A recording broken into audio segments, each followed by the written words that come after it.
হাদিসের ভাষ্য শবে বরাত নয়, হাদিসের ভাষ্য হলো লাইলাতুন নিসফি মিন শাবান। সেই রাতে আল্লাহ রাব্বুল আলামিন বান্দাকে সাধারণ ক্ষমা ঘোষণা করেন। এটা একটা ভিন্ন বিষয়। কিন্তু বছরের সবচেয়ে শ্রেষ্ঠ রাত হলো লাইলাতুল কদর, যেই রাতে আল্লাহ তাআলা বান্দার ভাগ্য ঠিক করেন। এই রাতে যে ভাগ্য আল্লাহ নির্ধারণ করে থাকেন, সেই নির্ধারণটা যেন আমাদের অনুকূলে হয়, সেই নির্ধারণটা যেন আমাদের জন্য কল্যাণকর হয়।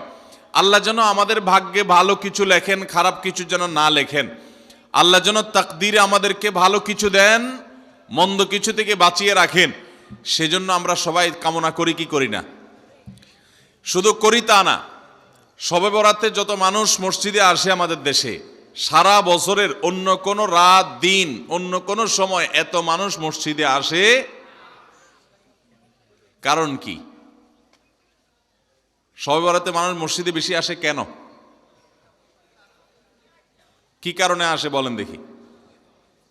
সবচেয়ে বেশি মানুষ মসজিদে আসে কোন দিন? শবে বরাতে। কেন এই দিন বেশি আসে কেন? না একজন করে সিন্নি খাওয়ার জন্য? না, সিন্নি তো অন্য দিনও দেয়। এই রাতে বেশিরভাগ মানুষ মসজিদে যায় বা ইবাদত বন্দেগী করে যার যার মতে করে। বেশিরভাগ মানুষের ধারণা হলো যে এই রাতে ভাগ্য ঠিক হয়। যেহেতু ভাগ্য ঠিক হয়, ভাগ্য নির্ধারণ হয়, সেই জন্য এই রাতে মসজিদে যায়, ভিড় জমায়, যে একটা রাতে ইবাদত বন্দেগী করে যদি ভাগ্যটা নিজের অনুকূলে লিখে নেওয়া যায়, সারা বছরের ভালো কিছু লেখায় নেওয়া যায়, তাহলে তো সারা বছর ভালো থাকা যাবে। এই জন্য ওই একটা রাতে একটু বেশি ইবাদতবন্দি করার চেষ্টা করে। ঠিক না ঠিক? ভাইরা আমার, প্রথম কথা হলো ভাগ্য নির্ধারণ এই রাতে নয়, বরং লাইলাতুল কদরে হয়। 50,000 বছর আগে আল্লাহ রাব্বুল আলামিন তাকদীর, সকল বিশ্বাসের তাকদীর, সকল সৃষ্টি জগতের তাকদীর কি হবে না হবে আল্লাহ তাআলা লিপিবদ্ধ করেছেন। আবার আমাদের পিতা আদম আলাইহিস সালাম, তাকে সৃষ্টির সময় মানুষের এবং তার সন্তানদের তাকদীর তিনি লিপিবদ্ধ করেছেন। আবার প্রতিটা মানুষ মাতৃগর্ভে থাকাকালীন সময় তার তাকদীর আল্লাহ রাব্বুল আলামিন লিপিবদ্ধ করেন। আবার সারা বছরের গুরুত্বপূর্ণ বিষয় একজন মানুষের, সেটি আল্লাহ রাব্বুল আলামিন বছরের একটি বিশেষ মর্যাদাপূর্ণ রাতে লিপিবদ্ধ করেন। তাকদীরের অনেকগুলো স্তর আছে, অনেকগুলো মারহালা আছে। একজন ইমানদারের জন্য তার ইমানের পূর্ণতার জন্য পূর্বশর্ত হলো ইমানের রোকনসমূহের মধ্যে থেকে অত্যন্ত গুরুত্বপূর্ণ একটা রোকন তাকদীরের প্রতি বিশ্বাস করা। নবী করিম সাল্লাল্লাহু আলাইহি সাল্লাম ইমানের রোকন এবং ইমানের স্তম্ভগুলোর কথা যখন বলেছেন, সবগুলোকে একসাথে বলে শেষে আলাদা করে আবার বলেছেন ওয়া আন তুমিনা বিল কদরি খাইরিহি ওয়া শাররিহি, অর্থাৎ আল্লাহ, ফেরেশতা, নবী রাসূলগণ, আখিরাত, অন্যান্য বিষয়ের প্রতি ঈমান আনার পাশাপাশি, আসমানি কিতাবগুলো সব বিভিন্ন বিষয়ের প্রতি ঈমান আনার পাশাপাশি বিশেষভাবে ঈমান আনতে হবে তাকদীরের প্রতি। অর্থাৎ আমাদের জীবনে যা কিছু হয় কিংবা হবে, এই সব কিছু আল্লাহর নির্ধারণ এবং আল্লাহর তাকদীরের আলোকেই হবে। আল্লাহ যদি আগে থেকে নির্ধারণ করেই থাকেন, তাহলে আর আমাদের আমল করার দরকার কি? এই বহুল জিজ্ঞাসিত প্রশ্নের সবচেয়ে সরল এবং সঠিক জবাব হলো যে আল্লাহ রাব্বুল আলামিন আমাদেরকে তাকদীরের প্রতি ঈমান আনতে বলেছেন, আর কর্ম সম্পাদন করার ক্ষেত্রে আমাদের সাধ্যের সবটুকুন দিয়ে চেষ্টা করতে বলেছেন। যে আল্লাহ আমাদেরকে তাকদীরের প্রতি বিশ্বাস রাখতে বলেছেন, সে আল্লাহই আমাদেরকে আবার তাকদীরের দিকে তাকিয়ে বসে থাকতে নিষেধ করেছেন। তাকদীর শুধু ঈমান আনার জন্য, অর্থাৎ হবে সেটাই যেটা আল্লাহ তাআলা নির্ধারণ করে রেখেছেন, কিন্তু তাই বলে আমি হাত পা গুটিয়ে বসে থাকবো না, আমি আমার কাজ চেষ্টা অব্যাহত রাখবো। কোনো একজন প্রভাবশালী ব্যক্তির কাছে যদি আমরা কোনো কাজ নিয়ে যাই, আমরা জানি তিনি যা ফয়সালা করবেন, সিদ্ধান্ত নেবেন, তিনি যা চাইবেন সেটাই হয়তো হবে। আল্লাহ চাহেন তো, বিষয়টা তার হাতে, অতএব এটা তার ইচ্ছার উপরে নির্ভরশীল। আল্লাহ তাআলা তার হাতে রেখেছেন এটা। কিন্তু তার ইচ্ছার উপর নির্ভরশীল এই কথা মনে করে আমরা কেউ নিজেদের কাজ কাম ফেলে বসে থাকব না, আমরা আমাদের চেষ্টা ঠিকই অব্যাহত রাখব। ঠিক একইভাবে আল্লাহ রাব্বুল আলামিন আমাদের জিন্দিগিতে আমরা কে কত বছর হায়াত পাবো, কে কি রিজিক ভোগ করব না করব, কার সাথে কার বিয়ে শাদী হবে না হবে, এই সব বিষয় আল্লাহ তাআলা ঠিক করে রেখেছেন এবং সেই তাকদীরের আলোকেই সব কিছু হবে।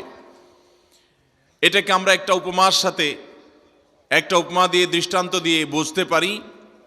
অনেক সময় অনেক অভিজ্ঞ চিকিৎসক, ডক্টর, তিনি তার রোগীর পুরোপুরি অবস্থা পর্যবেক্ষণ করে লিখে দেন যে এই রোগীর অবস্থা পর্যবেক্ষণ করে, পর্যালোচনা করে বোঝা যায় যে এই রোগী তিনি এতদিন হয়তো বাঁচবেন।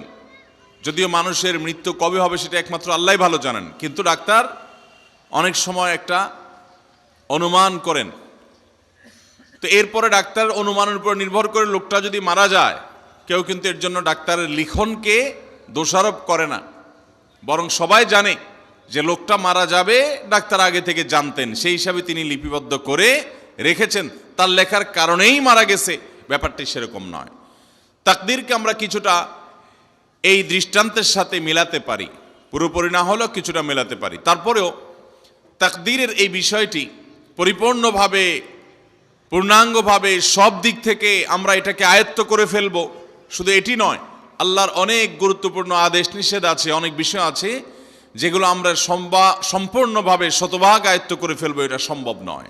অতএব আমাদের বুঝে আসুক কিংবা না আসুক, তাকদীরের ভালো এবং মন্দ, অর্থাৎ আমাদের জীবনে কোনো উপকার হলে, কোনো ক্ষতি হলে, কোনো লাভ হলে, কোনো লস হলে, তার সব কিছু আল্লাহর তাকদীরের অনুপাতেই হয়ে থাকে, এর ভিন্ন ব্যতিক্রম কিছু হওয়ার কোনো সুযোগ। এটাই কোরআন এবং সুন্নাহর প্রমাণিত এবং আহলুস সুন্নাহ ওয়াল জামাতের আকীদা এবং বিশ্বাস হিসাবে সুপ্রসিদ্ধ, সুপ্রতিষ্ঠিত, স্বীকৃত এবং বিশুদ্ধ। আল্লাহ তাআলা আমাদের সবাইকে তাকদীরের উপর ঈমান আনার তৌফিক দান করুন। মুহতারাম হাজরিন, আল্লাহ রাব্বুল আলামিন আমাদের জন্য যে তাকদীর প্রতি বছর লিপিবদ্ধ করেন, সেটা কোন রাতে হয়? আমাদের ভাগ্য নির্ধারণ হয় কোন রাতে? শবে কদর বলছে এলাকার মানুষ, সারা দেশের মানুষ তো জানে শবে বরাত। আমাদের ভাগ্য নির্ধারণ হয় শবে বরাতে না শবে কদরে? মাশাআল্লাহ, এলাকার মানুষটা সঠিকটা জানেন, বোঝা গেল।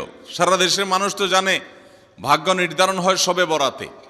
ভাইরা আমার, কোরআনে হাকিমে সূরা দুখানের 3 এবং 4 নম্বর আয়াত যদি আপনি দেখেন, আল্লাহ রাব্বুল আলামিন ইরশাদ করেছেন, ইন্না আনজালনাহু ফি লাইলাতিন মুবারাকাহ ইন্না কুন্না মুনজিলিন ফিহা ইউফরাকু কুল্লু আমরিন হাকিম। আল্লাহ বলেছেন, আমি নিশ্চয় কোরআনকে নাজিল করেছি, অবতীর্ণ করেছি একটি বরকতময় রাতে। কোন রাতে বরকত নাজিল করেছেন আল্লাহ তাআলা? বরকতময় রাতে কোরআন নাজিল করেছেন আল্লাহ বলেছেন। আর এই বরকতময় রাতটা কোন রাত? যে রাতে কোরআন নাজিল হয়েছিল শবে কদর। কোনো সন্দেহ আছে? কারণ কোরআনের আরেক আয়াত বলছে, ইন্না আনজালনাহু ফি লাইলাতিল কদর, আমি কোরআনকে নাজিল করেছি যে রাতে, সেটা হলো লাইলাতুল কদরে। তাহলে লাইলাতুল কদরে আল্লাহ কোরআন নাজিল করেছেন, আর সূরা দুখানে বলেছেন আমি একটি বরকতময় রাতে কোরআন নাজিল করেছি। তাহলে এখানে বরকতময় রাত বলতে যে লাইলাতুল কদরকে বোঝানো হয়েছে, সেটা দিনের আলোর মতো পরিষ্কার, ঠিক কিনা বলেন? এরপরে আয়াত আল্লাহ বলেছেন, ফিহা ইউফরাকু কুল্লু আমরিন হাকিম, এই বরকতময় রাত যে রাতে কোরআন নাজিল হয়েছে অর্থাৎ লাইলাতুল কদর, সেই রাতেই সমস্ত গুরুত্বপূর্ণ হিকমাপূর্ণ বিষয়গুলো সব ধার্য হয়ে থাকে, নির্ধারণ হয়ে থাকে। এই আয়াতের আলোকে বোঝা যায় মানুষের ভাগ্য সারা বছরের যেটি লিপিবদ্ধ হওয়ার কথা, সারা বছরের যে বাজেট হওয়ার কথা, সেটা হয়ে থাকে লাইলাতুল কদরে, শবে কদরে। কোরআন হাদিসে কি পাওয়া যায়? সূরা নাহাল আয়াত নম্বর 97। সূরার নাম সূরা নাহাল, আয়াত নম্বর কত? 97। আল্লাহ রাব্বুল আলামিন ইরশাদ করেছেন, মান আমিলা সালিহাম মিনকুম মান আমিলা সালিহাম মিন যাকারিন আও উনসা ওয়া হুয়া মুমিন পুরুষ হোক আর নারী হোক, যে কোনো ব্যক্তি যদি ইমানদার অবস্থায় ভালো কাজ করে, পুরুষ হোক কিংবা মহিলা, যে কেউ যদি ভালো কাজ খুঁটে খুঁটে খুঁটে নেক আমল করে, ভালো ভালো নেক কাজ, কোরআন হাদিসে নির্দেশিত কাজ, আল্লাহ যা করতে বলেছেন, রাসূল সাল্লাল্লাহু আলাইহি সাল্লাম যা করতে বলেছেন, যদি সে কাজগুলো করে, এমত অবস্থায় করে যে সে ইমানদার, অর্থাৎ ইমান থাকতে হবে, ইমান আছে এই অবস্থায় যদি নেক আমল করে, তাহলে কি হবে? আল্লাহ বলেছেন ফালানুহাইয়ান্নাহু হায়াতান তাইয়্যিবাহ, তাহলে সেই পুরুষ সে নারীকে আমি পবিত্র জীবন দান করব। কি জীবন দান করবেন বলছেন আল্লাহ? পবিত্র জীবন দান করবেন।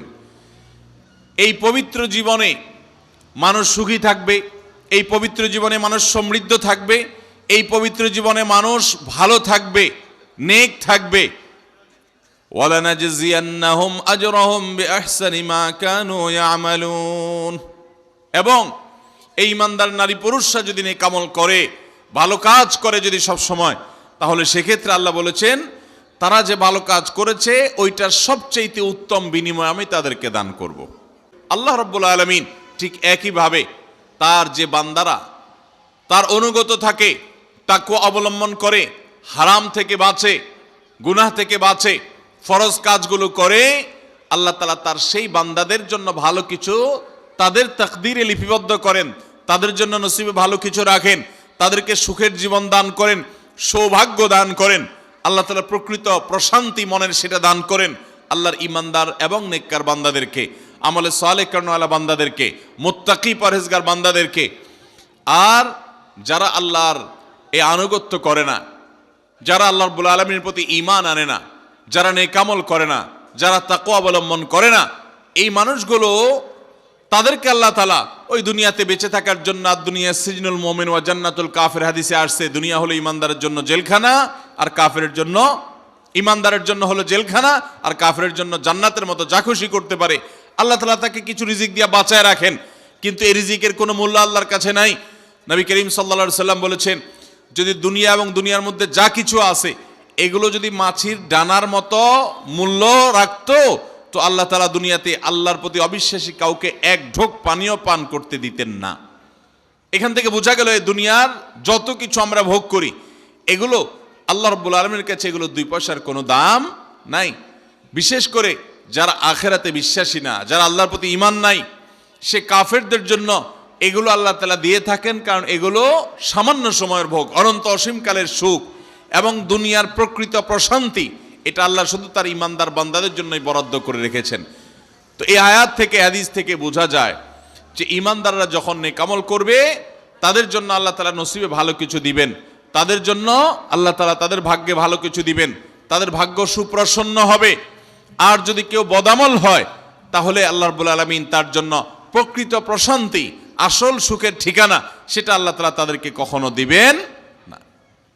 মুহতারাম হাজরিন, অতএব আমরা যদি চাই আমাদের ভাগ্যে ভালো কিছু লেখা হোক, তাহলে প্রথম কাজ করতে হবে আমাদেরকে নেক আমল করতে হবে। ঈমান আনার পর কি করতে হবে?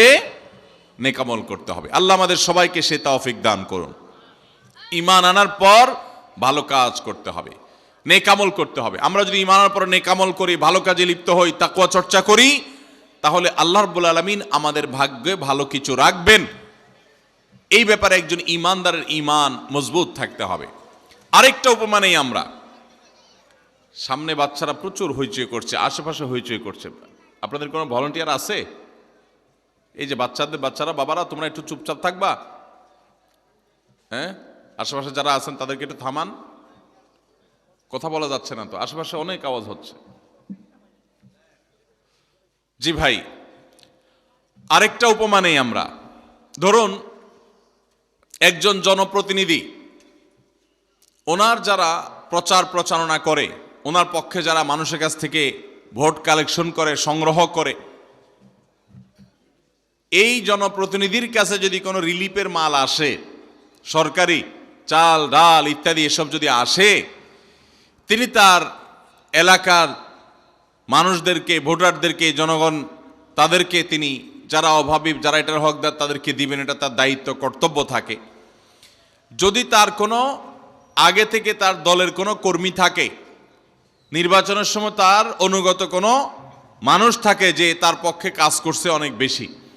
তো এই লোকটার যদি রিলিফের দরকার হয়, সে কি ওই চেয়ারম্যান সাহেবের কাছে আর জনপ্রতিনিধির কাছে ধর্ণা দিয়ে আলাদা পিছনে আপনার লাইন ধরে ঘুরতে হবে? তার অটোমেটিক তাকে দেয়া হবে, কারণ সে আগে থেকেই তার লোক। অতএব অন্য 10 জন যদি পায়, এই লোক বরং তারও আগে পাবে। ঠিক একইভাবে যে সারা বছর জুড়ে নেকামল করে, তাকওয়া অবলম্বন করে, গুনাহ থেকে বাঁচে, আল্লাহর আনুগত্য করে, আল্লাহর আদেশ নিষেধগুলো মেনে চলে, 5 ওয়াক্ত নামাজ পড়ে, হালাল হারাম বাজ বিচার করে চলে, আল্লাহর ভয় অন্তরে লালন করে, ওই আল্লাহর বান্দাকে আল্লাহ যখন ভাগ্য লিপিবদ্ধ করবেন, আল্লাহ যখন বাজেট ঘোষণা করবেন, তখন আল্লাহ তাআলা তার সে ইমানদার, সে মুত্তাকি বান্দার জন্য বাজেট রাখবেন ভালো, এটা তো বলার অপেক্ষা রাখে। অতএব ভাগ্য সুপ্রসন্ন হওয়ার জন্য, ভাগ্যে ভালো কিছু লেখা হওয়ার জন্য এক রাতের ইবাদত নয়। এই সমস্ত আয়াত হাদিস উপমা থেকে আমরা বুঝাবার চেষ্টা করছি যে আমাদেরকে করতে হবে সারা বছর জুড়ে ভালো কাজের চর্চা, নেকামলের চর্চা। তাহলে আমরা নেকামলের মাধ্যমে আল্লাহ রাব্বুল আলামিনের কাছ থেকে ভালো কিছুর ফয়সালা পাবো ইনশাআল্লাহ। মোহতারাম হাজরিন, আমরা অনেকে দোয়ার জন্য অনেক অস্থির হই, পেরেশান হই যে অমুক হুজুর যেন আমার জন্য একটু দোয়া করে দেন, ইমাম সাহেব আমার জন্য একটু দোয়া করে দেন। বড় কোনো আলেম পাইলে আমরা দোয়ার জন্য অনেক চেষ্টা করি যে ভাই আপনি একটু আমার জন্য দোয়া করে দেন। এটা ভালো, এটা খারাপ কিছু না। আমরা যারা এক রাতে আমল ইবাদত করে আমাদের ভাগ্যের ভালো কিছু লেখানোর জন্য চেষ্টা করি, আমি সেই ভাইদেরকে বলতে চাই, সারা দুনিয়ার সমস্ত ভালো মানুষ, সকল নেক মানুষ, এমনকি মক্কা মদিনার ইমাম সাহেবরা, হারামাইনের ইমাম খতিবগণ, সারা দুনিয়ার সকল আল্লাহওয়ালা নেককার এবং ভালো মানুষ যারা আছেন, আব্দে সালেহ যারা আছেন, আল্লাহর ওলি যারা আছেন, তাদের সবার দোয়া আমরা পাইতে চাই। একটা সহজ উপায় আছে, সেটা কি? এই এতক্ষণ যেটা বললাম, অর্থাৎ আপনি যদি নিজেকে ভালো মানুষ হিসাবে গড়ে তোলার জন্য চেষ্টা করেন, আপনি 5 ওয়াক্ত নামাজ পড়বেন, আল্লাহর হুকুম মতো চলবেন, আপনি হারাম থেকে বাঁচার জন্য সংগ্রাম যুদ্ধ চালাবেন, আপনি হক হালালি চলার চেষ্টা করবেন, আপনি তাকওয়ার উপরে চলার চেষ্টা করবেন। যদি আপনি এটা করেন, তাহলে অটোমেটিকলি সারা দুনিয়ার সমস্ত নেককার মানুষদের দোয়া একবার না, বারবার বারবার হাজার হাজার লক্ষ লক্ষ বার আপনি পেতে থাকবেন। কিভাবে? আমরা নামাজের মধ্যে আত্তাহিয়াত পড়ি কি পড়ি না? এই আত্তাহিয়াতের মধ্যে একটা কথা আছে, আসসালামু আলাইনা ওয়া আলা ইবাদিল্লাহিস সালিহিন। এর অর্থ কি? এর অর্থ হলো, হে আল্লাহ, নামাজের মধ্যে নামাজরত অবস্থা দোয়া, এখানে দোয়া করছে মুসল্লি, হে আল্লাহ আসসালামু আলাইনা, আল্লাহ আমার প্রতি শান্তি বর্ষিত হোক, আমাদের প্রতি শান্তি বর্ষিত হোক, ওয়া আলা ইবাদিল্লাহিস সালিহিন, এবং আল্লাহর যত নেককার বান্দা আছে সারা পৃথিবীতে, সারা দুনিয়াতে যত নেককার বান্দা আল্লাহর আছে, যারা ভালো কাজ করার চেষ্টা করে, যারা হক হালালি চলার চেষ্টা করে, যারা হারাম উপার্জন করে না, যারা হারাম জিনিস দেখে না, হারাম জিনিস ধরে না, হারাম খায় না, হারাম কথা বলে না, হারাম জায়গায় যায় না, হারাম কাজ করে না, 5 ওয়াক্ত নামাজ পড়ে, যাকাত ফরজ হলে যাকাত দেয়, হজ ফরজ হলে হজ করে, রমজান আসলে রোজা রাখে, সকল ফরজ কাজগুলো করে, এক কথায় কোরআন হাদিসকে মেনে চলার চেষ্টা করে যারা, তার জীবনের অক্ষরে অক্ষরে প্রতিটা পদক্ষেপে, এদেরকে বলা হয় নেককার বান্দা। নামাজে আত্তাহিয়াতে প্রত্যেকটা মুসল্লি সারা পৃথিবীর সমস্ত প্রান্ত থেকে আল্লাহর কাছে দোয়া করে, আসসালামু আলাইনা ওয়া আলা ইবাদিল্লাহিস সালিহিন, আল্লাহ আমাদের প্রতি তো শান্তি বর্ষিত করবেনই, সেই সাথে আপনার নেককার বান্দা যারা আছেন, যা সারা দুনিয়াতে, এই সকল নেককার বান্দাদের প্রতি আপনি শান্তি বর্ষিত করেন। এই দোয়া প্রত্যেকটা মানুষ নামাজের মধ্যে করে কি করে না? তাহলে আপনি যদি নিজেকে নেককার বান্দা হিসাবে শামিল করতে পারেন, আপনি যদি নিজেকে আল্লাহর হুকুম এবং আল্লাহর আনুগত্য কর্ণওয়ালা মানুষ হিসাবে গড়ে তুলতে পারেন, তাহলে অটোমেটিকলি আপনি সারা দুনিয়ার সমস্ত নেককার মানুষদের দোয়া পেয়ে যাবেন। আল্লাহ আমাদের সবাইকে সে তৌফিক দান করুন। ভাইরা আমার, নেককারদের জন্য অটোমেটিকলি দোয়া হয়। শুধুমাত্র আল্লাহর নেককার বান্দা মানুষরা না, ফেরেশতারা দোয়া করে। আল্লাহর সকল নেককার মানুষদের দোয়া আমরা অটোমেটিক পাবো। তাহলে আমাদের ভাগ্যে যেন ভালো কিছু লেখা হয়, তার জন্য আমাদের যে আমলটা করতে হবে তা হলো আমলে সালেহ। সারা বছর জুড়ে, সারা জীবন জুড়ে আমাদেরকে খুঁটে খুঁটে খুঁটে কোনটা কোনটা ভালো কাজ সেগুলো করার চেষ্টা করতে হবে, কোনটা কোনটা খারাপ কাজ, গুনাহের কাজ, সেগুলো থেকে বাঁচার চেষ্টা করতে হবে। তাহলে আমাদের ভাগ্যে ভালো কিছু লেখা হবে ইনশাআল্লাহ। তাহলে এইটা একটা আমল পেয়ে গেলাম যেটার মাধ্যমে আমাদের ভাগ্যে ভালো কিছু লেখা হবে। আমলটা হলো কি? সারা বছর জুড়ে, সারা জীবন জুড়ে আমাদেরকে খুঁটে খুঁটে আল্লাহর হুকুম কোনটা সেটা মানতে হবে, আল্লাহ কোনটা নিষেধ করেছেন সেটা থেকে বেঁচে থাকতে হবে। এই কাজ যদি অব্যাহত রাখি আমাদের নসিবে ভালো কিছু এমনিই হবে ইনশাআল্লাহ। নাম্বার 2, সহিহ বুখারীর একটি হাদিস থেকে আমরা আমাদের নসিবে ভালো কিছু আল্লাহ তাআলা লিপিবদ্ধ করবেন এরকম একটি আমলের কথা আমরা জানি। সকল সাধারণ নেক আমলের মধ্যে সেটা শামিল আছে, এটাকে আলাদা করে নবী সাল্লাল্লাহু আলাইহি সাল্লাম বলেছেন। সেটা কি? তিনি বলেছেন, মান সাররাহু আন ইউবসাতা লাহু ফি রিজকিহি আও ইউনসা লাহু ফি আথারিহি ফালইয়াসিল রাহিমাহু লাহু আন ইউবসাতা লাহু ফি রিজকিহি আও ইউনসা লাহু ফি আথারিহি। যে ব্যক্তি চায় তার রিজিককে প্রশস্ত করে দেওয়া হোক, তার রিজিকে বারাকা দেওয়া হোক এবং তার হায়াত বৃদ্ধি করে দেওয়া হোক, এটা যে চায়, ফালইয়াসিল রাহিমা, সে যেন তার রক্ত সম্পর্কীয় আত্মীয়দের সাথে সুসম্পর্ক বজায় রাখে, সে যেন তার রক্ত সম্পর্কীয় আত্মীয়দের সাথে সম্পর্ক সবসময় জুড়ে রাখে, সম্পর্ক যেন ভালো রাখে, তাদের সাথে সম্পর্ক যেন ছিন্ন না করে। তাহলে সেক্ষেত্রে তার হায়াত এবং তার রিজিকের মধ্যে বরকত দেয়া হবে, কল্যাণ দেয়া হবে, লিপিবদ্ধ করা হবে, এই ফয়সালা তার জন্য করা হবে। এই হাদিস থেকে বোঝা যায় যে আমাদের হায়াত, আমাদের রিজিকের মধ্যে বরকত হবে, কল্যাণ হবে, ভাগ্যে নসিবে ভালো কিছু আল্লাহ তাআলা দিবেন যদি আমরা রক্ত সম্পর্কীয় আত্মীয়দের সাথে সুসম্পর্ক বজায় রাখি। আজকাল আমাদের সমাজে অনেক মানুষ আছেন যে নামাজ রোজা করেন, ওয়াজ মাহফিলে যান, কোরআন তেলাওয়াত করেন, জিকির আজকার তাসবিহ তেলাওয়াত করেন, কিন্তু নিজের রক্ত সম্পর্কে আত্মীয়দের সাথে সম্পর্ক ভালো নাই। আছে না নাই? আপনার আত্মীয় যদি নিজে থেকে সম্পর্ক ছিন্ন করে চলে যায় তাহলে তো আর আপনার দোষ নাই, কিন্তু আপনি নিজে থেকে কখনো আপনার রক্তের যে আত্মীয়, যাদের সাথে রক্তের সম্পর্ক আছে, এরকম কারোর সাথে সম্পর্ক ছিন্ন করতে পারবেন না, এটা হারাম। নবী করিম সাল্লাল্লাহু আলাইহি সাল্লাম বলেছেন, মান ওয়াসালাহু ওয়াসালাহুল্লাহ ওয়ামান কাতাআ কাতাআহুল্লাহ। যে ব্যক্তি আত্মীয়তার সম্পর্ককে রক্ষা করবে আল্লাহ তাআলা তাকে রক্ষা করবেন, যে আত্মীয়তার সম্পর্ক ছিন্ন করবে, তাকে ত্যাগ করবে, আল্লাহ তাআলা ওই ব্যক্তিকে ছিন্ন করবেন। এই জন্য আত্মীয়তার সম্পর্ক রক্ষা করা এটা আমাদের ভাগ্য সুপ্রসন্ন হওয়ার অন্যতম মাধ্যম। আত্মীয়তার সম্পর্ক রক্ষা করা বলতে কাদের সাথে সম্পর্ক বজায় রাখতে হবে?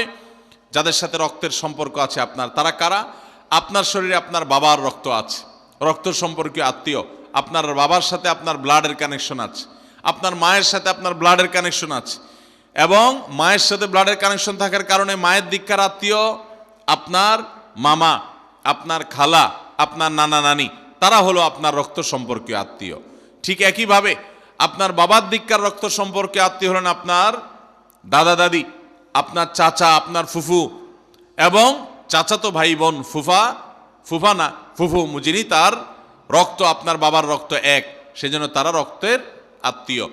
ভাই বোন তো আছেই, তো এই রক্তের আত্মীয়দের সাথে অনেকে সম্পর্ক বজায় রাখে না, কোনো কারণে সম্পর্ক ছিন্ন করে ফেলে, এটা হারাম। আমরা দুনিয়াতে অনেক বন্ধু বান্ধবের সাথে সম্পর্ক ভালো রাখি, অনেক দোস্তের সাথে সম্পর্ক ভালো রাখি, অথচ আমাদের এই রক্ত সম্পর্কে আত্মীয়গুলোর সাথে সম্পর্ক ভালো রাখা হয় না। মোহতারাম হাজরিন, আমাদের নসিবে আল্লাহ ভালো কিছু দেখ, আমরা সবাই চাই কি চাই না? তাহলে শবে বরাতে রাতভর আপনি দোয়া জিকির আজকার করলেন, কান্নাকাটি করলেন, আর মিলাদ মাহফিল করলেন, আশা করলেন আপনার ভাগ্যে ভালো কিছু লেখা হবে।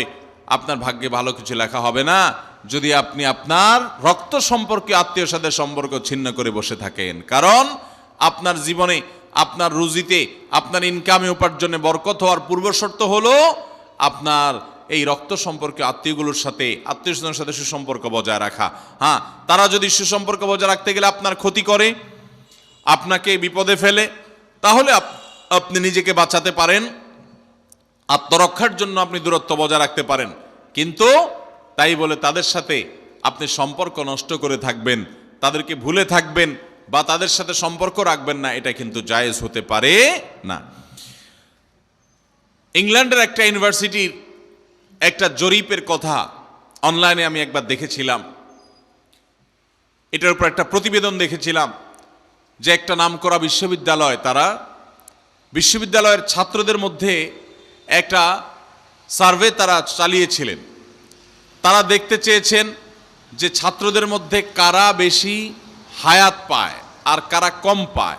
যারা বেশি হায়াত পায় তাদের মধ্যে বৈশিষ্ট্য কি আছে, যারা কম পায় তাদের মধ্যে কোন বৈশিষ্ট্যের অভাব আছে। তো এটা নিয়ে দীর্ঘ অনেক বছরের একটা জরিপ তারা চালিয়েছেন, একটা নিরীক্ষা তারা চালিয়েছেন। সেই নিরীক্ষায় দেখা গেল যে যেই ছাত্ররা দীর্ঘদিন পর্যন্ত হায়াত পেয়েছেন এবং তারা অনেক দিন দুনিয়াতে বেঁচেছেন, তাদের বেশিরভাগই দেখা গেছে, সবাই না, বেশিরভাগই দেখা গেছে যে তারা সাধারণত তাদের পারিবারিক এবং আত্মীয় স্বজন, বন্ধুবান্ধব, অন্যদের সাথে হাসি খুশি, অর্থাৎ মানুষের সাথে সম্পর্ক বজায় রাখছে। আর যারা সম্পর্ক বজায় রাখে নাই, এই মানুষগুলো তাদের তুলনামূলকভাবে প্রথম গ্রুপের চাইতে তারা অনেক আগে দুনিয়া থেকে চলে গেছেন, অনেক আগে তারা মারা গেছেন। এটা প্রত্যেকটা ব্যক্তির ক্ষেত্রে আলাদা আলাদা করে খাটানো যাবে না, এটা একটা টোটাল জরিপের ফসল। তো এই জরিপও প্রমাণ করে নবী করিম সাল্লাল্লাহু আলাইহি ওয়াসাল্লাম যে বলেছেন, যারা রক্ত সম্পর্কের আত্মীয়গুলোর সাথে সুসম্পর্ক বজায় রাখে তাদের হায়াতে এবং রিজিকে বরকত দেওয়া হয়। এই জরিপের রিপোর্টও সেটা সত্যতাকে প্রমাণ করে। আল্লাহ তাআলা আমাদের সবাইকে আমাদের আত্মীয় স্বজনের সাথে সুসম্পর্ক বজায় রাখার তৌফিক দান করুন।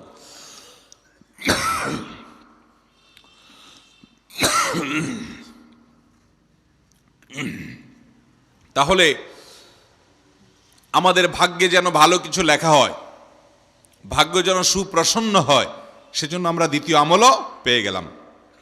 নাম্বার 3, বান্দার ভাগ্য এবং নসিবে ভালো কিছু যেন হয়। মন্দ কোনো কিছু যদি আল্লাহ না করুন কারণ নসিবে লেখা থাকে, সেটা যেন দূর হয়, সেটা যেন তার ক্ষতি না করে, এবং আল্লাহ রাব্বুল আলামিন যেন সেই ফয়সালা বান্দার উপরে কার্যকর না করেন। সেজন্য তৃতীয় আমল হলো দোয়া। কারণ এই মর্মে মুস্তাদরাকে হাকিমের একটি দোয়া আছে, হাদিস আছে, যে হাদিসে নবী সাল্লাল্লাহু আলাইহি ওয়াসাল্লাম বলেছেন, লা ইয়ারুদ্দু তাকদীর ইল্লা দুআ।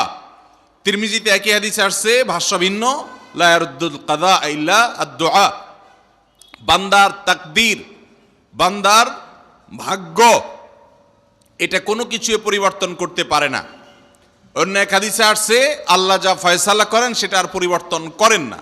তবে এই হাদিস থেকে একটা এক্সেপশন পাওয়া যায়, সেটা হলো যদি কেউ আল্লাহ তাআলার কাছে কায়মন বাক্যে দোয়া করতে পারে, দোয়ার হক আদায় করে যদি দোয়া করতে পারে, তাহলে এই দোয়া আল্লাহ রাব্বুল আলামিনের তাকদীরকে পর্যন্ত তার জন্য পরিবর্তন করে দেওয়া হয় দোয়ার মাধ্যমে। আল্লাহ তাআলা আমাদেরকে সবাইকে সেভাবে দোয়া করার তৌফিক দান করুন। আমরা চেষ্টা করব তো ইনশাআল্লাহ। তাহলে তৃতীয় আমল আমরা পেয়ে গেলাম, সেটা হলো দোয়া। আল্লাহ তাআলার কাছে যদি কেউ চোখের পানি ফেলে দোয়া করে, আল্লাহ আপনি আমার নসিবে যদি খারাপ কিছু লেখাও থাকে সেটা থেকে আপনি আমাকে উদ্ধার করেন। যদি কেউ দোয়ার হক আদায় করে দোয়া করতে পারে, দোয়া কবুলের জায়গাগুলোতে দোয়া করতে পারে, যথাযথভাবে দোয়া করতে পারে, দোয়ার শর্ত পূরণ করে দোয়া করতে পারে, কায়মন বাক্যে দোয়া করতে পারে, চোখের পানি ফেলে দোয়া করতে পারে, দোয়া এত বড় অস্ত্র, দোয়া এত বড় মাধ্যম, দোয়া এত বড় একটা উপায় যে এটা দিয়ে আল্লাহর লিখন, আল্লাহর তাকদীর, এটা আল্লাহর কাছ থেকে পরিবর্তন করিয়ে আনা যায় এই দোয়ার মাধ্যমে। অথচ এই দোয়াও আমরা বেশি মানুষ করতে পারি না। আমরা হুজুরদের দিকে চায় থাকি যে হুজুরদের সাথে আমরা শুধু আমিন আমিন বলবো, নিজেরা আল্লাহর কাছে দোয়া করব এটা আমরা জানি না, অথচ আল্লাহ বলেছেন উদউনি আস্তাজিব লাকুম, তোমরা আমার কাছে দোয়া করো, আমি তোমাদের দোয়া কবুল করব। অতএব ভাইরা আমার, আমরা আল্লাহ রাব্বুল আলামিনের কাছে আমাদের ভাগ্যে যেন ভালো কিছু লেখা হয়, সেজন্য আল্লাহর কাছে বেশি বেশি করে দোয়া করব। এবং আমাদের তাকদীরে যদি কোনো ক্ষতিকর কিছু থাকে তো সেটা যেন আমাদের ক্ষতি না করে আল্লাহ রাব্বুল আলামিন যেন আমাদের প্রতি রহম করেন, এই মর্মে আমরা যদি দোয়া করি তো দোয়ার মাধ্যমে আল্লাহ তাআলা তাকদীরও পরিবর্তন করে। অবশ্য তাকদীরের মধ্যে দুইটা প্রকার আছে, একটা তাকদীরে মুবরাম আর একটা তাকদীরে গায়রে মুবরাম। তাকদীরে গায়রে মুবরাম যেটা, সেটা তাকদীর দোয়ার মাধ্যমে ফয়সালা আল্লাহ পরিবর্তন করেন। মুবরাম যেটা পরিবর্তন করেন না, অর্থাৎ যেটা চূড়ান্ত করেছেন আল্লাহ তাআলা আগে থেকে, সেটা পরিবর্তন করেন না। তবে বান্দার হায়াতের ক্ষেত্রে কোন কোন হাদিস থেকে জানা যায় আল্লাহ রাব্বুল আলামিন কোন নেক আমলের ফলে দোয়ার মাধ্যমে আল্লাহ রাব্বুল আলামিন অনেক সময় সেটাতে পরিবর্তন করেন এবং সেটাতে বারাকা দান করেন। অতএব আমাদেরকে তাকদীর ভাগ্য যেন সুপ্রসন্ন হয়, আমাদের নসিব যেন ভালো হয়, আল্লাহ যেন ভালো কিছু দান করেন, সেই জন্য শবে বরাতে রাত ভরে ইবাদত বন্দিগি এই জন্য নয়, বরং আমাদের ভাগ্যে ভালো কিছু হওয়ার জন্য বছর জুড়ে আমাদেরকে নেক আমল করতে হবে। এক রাত ইবাদত বন্দি করলেন, সারা বছর কোন নফল নামাজ, ফরজ নামাজ, অন্যান্য ফরজ কাজ করলেন না, আর আপনি আশা করলেন যে আল্লাহ আপনার জন্য ভাগ্যে ভালো কিছু লিখে দিবে, এটা সঠিক নয়। আর ভাগ্যের নির্ধারণটা মূলত লাইলাতুল কদর, এটি বোঝা যায় সূরা দুখান থেকে, অন্যান্য সূরা থেকে। অতএব আমাদের সবাইকে আমাদের ভাগ্যে ভালো কিছু লেখার জন্য বেশি বেশি আমাদের 5 ওয়াক্ত ফরজ নামাজ সহ আল্লাহর সমস্ত ফরজ বিধানগুলো মেনে চলতে হবে, হারাম এবং গুনাহের কাজগুলো থেকে বেঁচে চলতে হবে, এবং সেই সাথে আমাদের সবাইকে বেশি বেশি করে বিশেষ করে নেককারদের কাতারে শামিল হতে হবে। আমি যত বেশি নেককার হতে পারবো, ওই যে নামাজে আত্মেহাতের মধ্যে নেককারদের দোয়া পাবো, আমার প্রতি শান্তি আল্লাহর এমনি বর্ষিত হবে। এবং দ্বিতীয় আমল হলো বেশি বেশি করে আত্মীয় স্বজন, রক্ত সম্পর্কীয় যারা, তাদের সাথে বিশেষভাবে সুসম্পর্ক বজায় রাখতে হবে। সম্পর্ক নষ্ট করা যাবে না, সম্পর্ক ছিন্ন করা যাবে না। এবং তৃতীয় আমল হলো বেশি বেশি দোয়া করতে হবে। এই তিনও আমল যখন আমরা একযোগে চালাবো, একদিক থেকে সাধারণ সব নেক আমল করব, বিশেষভাবে আমি আত্মীয় স্বজনের সাথে সুসম্পর্ক বজায় রাখার চেষ্টা করব, এবং আল্লাহর কাছে দোয়ার আমলটা বেশি বেশি করব, বরকত নাজিল হওয়ার মতো কাজগুলো বেশি বেশি করব, ইনশাআল্লাহ আল্লাহ রাব্বুল আলামিন আমার নসিবে ভালো কিছু দিবেন।